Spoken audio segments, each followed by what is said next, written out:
اور سنیے نبی کریم علیہ السلام فرماتے ہیں قیامت کے دن کچھ لوگ جب اپنی قبروں سے نکلیں گے، قبروں سے نکل کر اڑ کر جنت میں داخل ہو جائیں گے، پیدل بھی نہیں، کوئی سواری نہیں، کوئی پل صراط نہیں، کوئی حساب کتاب نہیں، کوئی میزان نہیں، کچھ نہیں، قبر سے نکلے اللہ ان کا پر پیدا فرمائے گا، وہ اڑ کر جنت میں چلے جائیں گے۔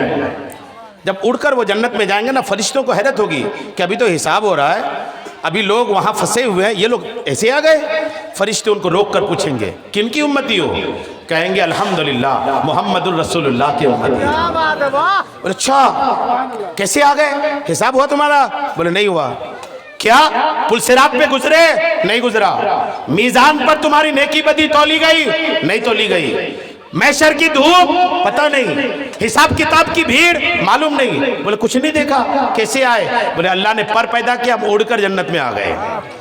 پوچھیں گے فرشتے، سنیے فرشتے پوچھیں گے کرتے کیا تھے دنیا میں، کیا بات تھی جس کی وجہ سے سارے لوگ تو رکے ہیں حساب کے لیے، تم سب اڑ کر جنت میں آ گئے، ذرا بتاؤ تو صحیح جنت میں کیسے آ گئے اڑ کر کے، دنیا میں کیا کرتے تھے؟ جواب سنیے وہ کیا کرتے تھے، وہ کہیں گے ہمارا دو کام بس تھا، اونلی دو کام، صرف دو کام۔ بولے کیا؟ جلدی بتاؤ۔ پہلا کام اللہ نے جتنی روزی دیا اسی پر صبر کر کے زندگی گزارا۔ پہلا کام، اللہ نے جتنی روزی دیا صبر کیا، بے صبری نہیں کیا، ناشکری نہیں کیا، اللہ کی شکوہ شکایت نہیں کیا۔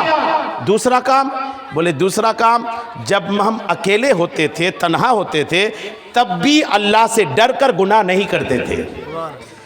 اکیلے ہوتے تھے تب بھی صرف خدا کے خوف سے گناہ نہیں کرتے تھے۔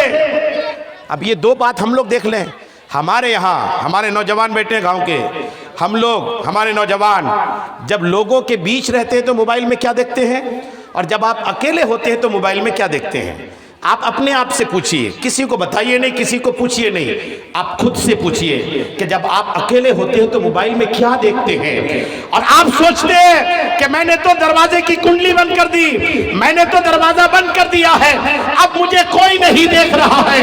اے میرے قوم کے لوگوں سنو، دنیا کے سارے لوگوں سے آپ نظریں چھپا کر کے ایک کمرے میں گھس کر کے بیٹھ کر کے اپنے موبائل کے اسکرین پہ غلط چیز دیکھ تو سکتے ہیں، لیکن آپ یقین کریں سب سے چھپنے کے بعد بھی آپ خدا سے نہیں چھپ رہے ہوتے ہیں۔ اور آپ یقین کریں کسی سے شرمانا اور کسی کا ڈر اور کسی کا خیال اور، سب سے زیادہ اگر کسی کے خیال رکھنے کی ضرورت ہے تو وہ خدا کا خیال رکھنے کی ضرورت ہے۔ اگر آپ نے خدا کے خیال میں تنہائی میں بھی اکیلے میں بھی گناہوں سے خود کو محفوظ رکھا تو اللہ تعالیٰ آپ کو قبر سے نکلنے کے بعد پر عطا کرے گا اور آپ اڑ کر کے جنت میں داخل ہو جائیں گے۔